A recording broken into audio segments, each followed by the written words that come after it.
morning, Belen. I'm Danny Esteban, and welcome to this edition of WBLN for May 15th, 2018. More than 2,700 Palestinian demonstrators were injured on Monday, at least 1,350 by gunfire. Along the border fence with Gaza, the health ministry reported the mass protest began on March 30th and had already left 57 dead. The latest protest took place as the United States Embassy was formally relocated to Jerusalem from Tel Aviv on the 70th anniversary of the formation of Israel. The formality and celebration created an almost surreal contrast to the violence raging barely 40 miles away. New cracks in a Hawaii volcano are spewing lava and toxic fumes. Officials in Kilauea on the Big Island say 2 more fissures opened this weekend. That brings the total to 18. Thousands of people have already evacuated. Dozens of homes and vehicles are destroyed. One volcanic vent was dangerously close to a geothermal plant where officials had to remove 60,000 gallons of flammable liquids. Scientists say one of the craters could erupt any minute and is capable of spreading clouds of ash for miles. President Trump has declared a major disaster there, which frees up federal dollars to help. 3 months after Alyssa Al-Hadef was killed in the Parkland, Florida school shooting, a town in New Jersey honored her memory. Woodcliff Lake held their first Spring Pear Blossom Festival Saturday in her honor. Al-Hadef grew up in Woodcliff Lake before moving to Parkland a few years ago. Her mother, Lori, recently started a nonprofit called Make Schools Safe, which works to prevent gun violence in schools. Both of Al-Hadef's parents spoke at the festival about the impact she made on their lives. On February 14th, my daughter Alyssa Al-Hadef was brutally shot down and killed at Marjorie Stoneman Douglas High School. Alyssa was my princess. She was Daddy's girl. Proceeds from the festival will go in part to the Arsenal Soccer Club, where Al-Hadef played while she lived in New Jersey. Iranian Foreign Minister Zarif confirms Russia's preparedness to respect the nuclear agreement despite the U.S. pulling out. That came after his meeting with Russian Foreign Minister Lavrov in Moscow Monday.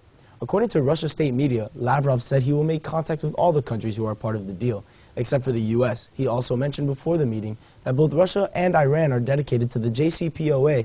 Meanwhile, the Russian state-run task quoted Zarif voicing his condemnation of the USS's decision, saying, "Protest against international rules and laws has become a habit for the government of the United States."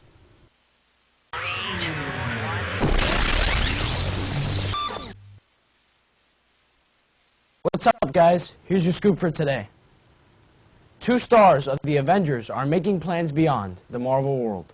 This is a great modern canvas of artistry to be a part of. Doctor Strange is demanding pay equality in Hollywood. Benedict Cumberbatch told Radio Times magazine, "Equal pay and a place at the table are the central tenets of feminism," adding, "Ask what women are being paid and say, if she's not being paid the same as men, I'm not doing it." Cumberbatch also pointed out his production company, Sunny March, is mostly run by women and focused on female-driven projects.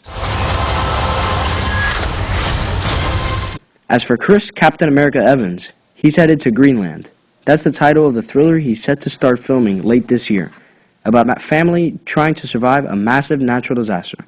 Don't worry, this guy always seems to save the day. Hollywood is also mourning the death of actress Margot Kidder.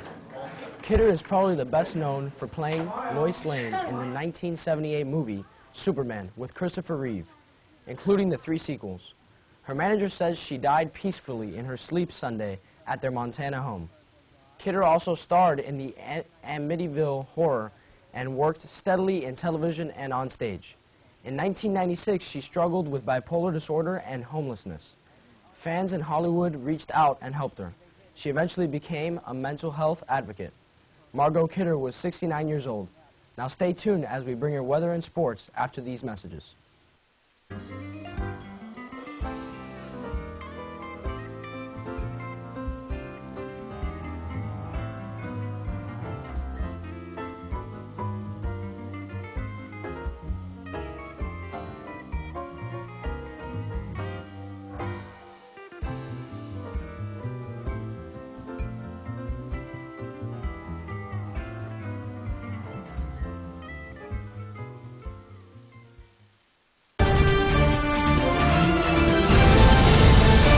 Morning, Belen. Here's your weather for today.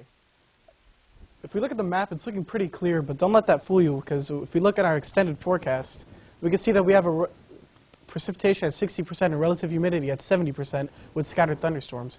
Now onto our 3-day, we see that we have highs in the mid-80s and lows in the mid-70s with thunderstorms and rain all throughout the week.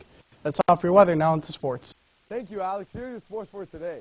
Congratulations to the middle school track team who won the state championship and also the crew team who won the regional championship this weekend.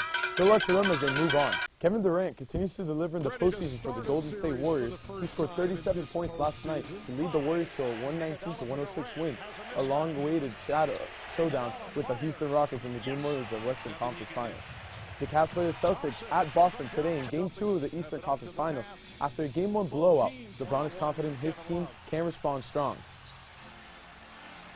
Let's pass it on to Danny. Vinto. Be sure to follow us on Instagram, Facebook, and Twitter. That's all your news for today. I'm Danny Esteban. From everyone here, have a wonderful day and stay golden, Warriors.